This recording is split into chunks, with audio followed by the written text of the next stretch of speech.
Okay, welcome back to Boruto Anime Review, episode 169. Yeah, we're reviewing the 169th episode of the series, Joint Mission with the Sand.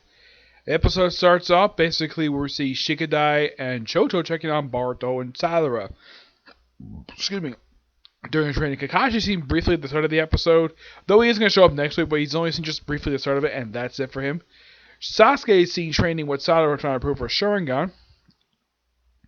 And of course, well, even though that Boruto refers to his move as the wind style Rasengan, it looks like Rasengan Shuriken. He makes the same sound effect. I wouldn't be surprised if Naruto saw this. He'd be surprised the fact he's seeing that his son is doing sort of a variation of this Rasengan Shuriken. So basically, Shikadai and Team 10 are given mission. This, of course, without their sensei Mogi. Yeah, where she is completely unknown. Yeah, that's kind of the strange thing when it comes to Mogi in this series. She makes very rare appearance in the series, and if she does, she doesn't do much of anything. I mean, her only action the whole series was stopping some debris falling on an actress in the awful Chocho arc. And that's it for her. I'm like, really? Oh yeah, and they hype up the fact that she knows wood jutsu, which I'm like, really? You know wood jutsu and you never displayed it at all? As a matter of fact, where the heck was she in this episode? Like, there's no Joni in this whole episode. Like, that's kind of weird. So Team 10 is basically going to the area where, now, basically their assignment is to be the puppet from the Momoshiki arc. Not Momoshiki, the Yukai arc, which, like, that's interesting. Yeah, it's the One Tail Protection arc, which I like. That is cool. We have this episode, this episode is still part of the Car Aberration arc. We have a follow-up to that, which that is fantastic. Love it, because that was a really damn good arc. So they go to the area where Shikadai defeated the one puppet that when he used Tamari's fan. His mother's fan.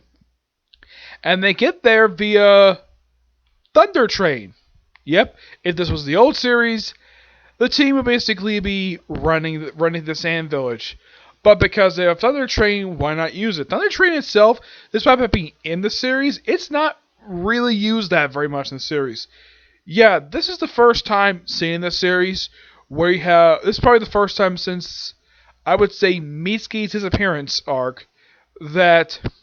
By the way, there's actually a follow-up to that one as well here too, which I'll get to that, where we actually characters using Thunder Train go to another city, which that's cool. So they arrive a day early to check out some sweet shop, and they arrive there, and of course they think, oh yeah, Chocho's like, okay, we're probably gonna be here for a bit, and they open the door, and it's Dappa. Yep, Dappa's in this episode.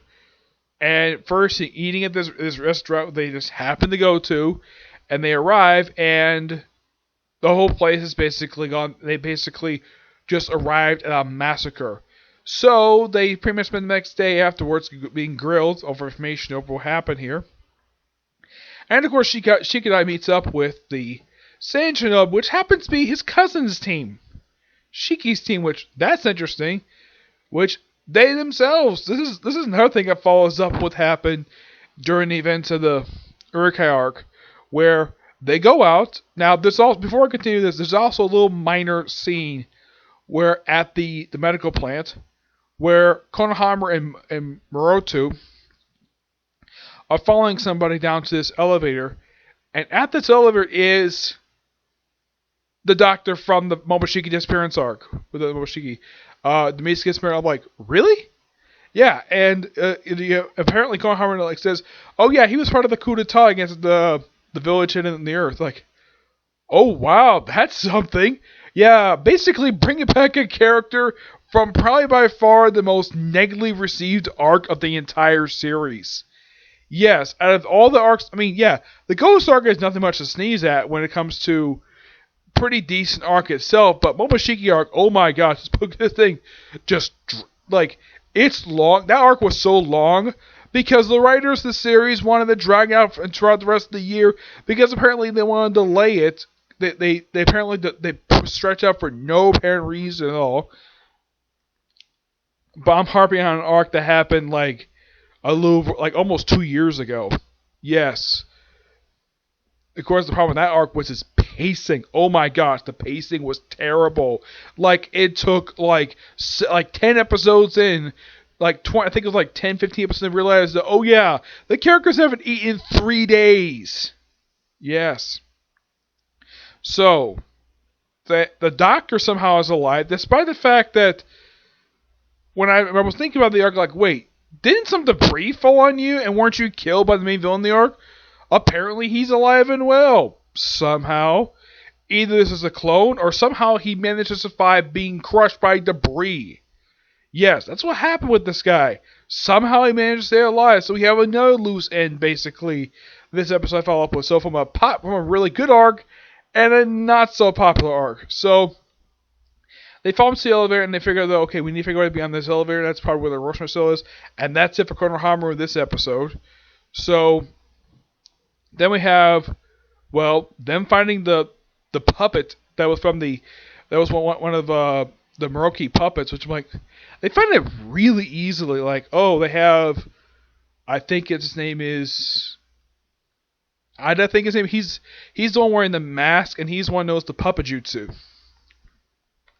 So, oh yeah, and also, I forgot to mention this, that when they arrive at the village, Shikidai doesn't have, Shiki has no problem with his cousin basically overseeing the mission because technically he's the only Chunin here. I would have thought, though, with Shiki being the son of the Kazekage, that him and the group might be more of the Chunin, just like his father and his siblings were after the Chunin exam from the series. Nope. They never were promoted. Don't know why they weren't promoted. I'm sure would think they probably would. So they use the salamander pup, which I'm like, wait, isn't that the same puppet that Conqueror uses? Maybe it's a different variation because the eyes are a little different, but it looks like the salamander that Conqueror uses. So they find the puppet really easily. Though it's missing a leg, don't know what happened to the leg. Because apparently they really wanted to hand this puppet because they want any bad guys to get. Okay, that's perfectly fine. And then just by sheer coincidence, not long after they find the damn thing, Dappa shows up again. And it's revealed thanks to a flashback episode back, you have to find that thing. So that thing is this puppet, okay? And they spend that last several minutes of the episode fighting him. Though Shiki, of course, basically comes up with the interesting idea that makes some of his iron sand into a giant feather to partially destroy the puppet that Dappa was going to steal. What he does is while he carrying out this have to defeat pretty much like all the members. Like his team are taken out really easily by a couple of cubes. Yeah, thank you, Para, for bringing back the Sand Shinobi, and have two be wasted in just 2 minutes. Wow. And these are really interesting characters. I was really hoping that at some point in the series they might develop these characters. Nope, not going to develop them. So they get knocked out. The other one, I try to remember, she has some kind of sound ability. Like you briefly see her like actual jutsu during the tuning exam, but she doesn't do anything. She gets knocked out, and we have Inojin and Chocho try to basically charge on this guy. And of course, Shikida confirms this is the same guy that Boruto fought a couple episodes back. So they fight him. Of course, Shikida comes out mostly just unscathed, surprisingly, which that's something. And despite the fact that they did recover the puppet, though it was partially destroyed anyways.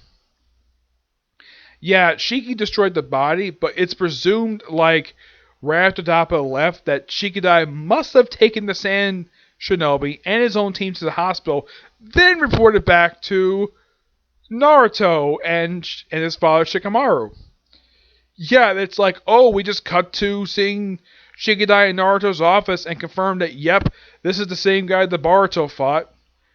And basically the way Boruto described them, it's spot on. Also, mission for the Urukai stuff, that was actually classified, but the only reason why they're doing this because, well, Shikidai actually fought one puppet, so it makes perfect sense he would know about this. And Shikidai is basically who keeps his secrets. Him being made Chunin, when he was made Chunin, it was not all that surprising, given who his father is, basically, who became Chunin, nulling out the Chunin exams, because of the fact he's a tactician.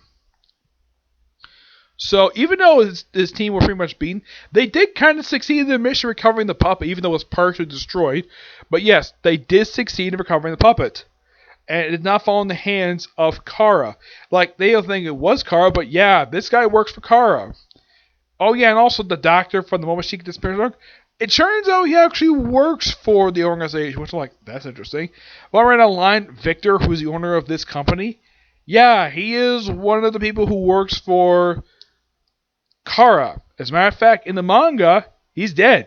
Yeah, Victor got killed by one of his rivals. Yep, he did. And then, of course, the episode ends with seeing Boruto still training with this rock, trying to perfect his jutsu. And that's the episode. Next week, oh my gosh, there's so many returns next week. We see previous next week, we see Sakura, Hanada, and Ino having a drink. Ibiki makes his first appearance in the series, which is like, wow, that is something, seeing that character who is never shown prior to this, and yet he now shows up here. And yeah, apparently looks like that Shigenai probably helping Boruto perfecting his jutsu, which that's going to be interesting to say the least, which I'm looking forward to it. I hope the rest of the current generation of characters do help out, because I do like the current crop of characters they have in the series. I kind of wish they do a little bit more with them.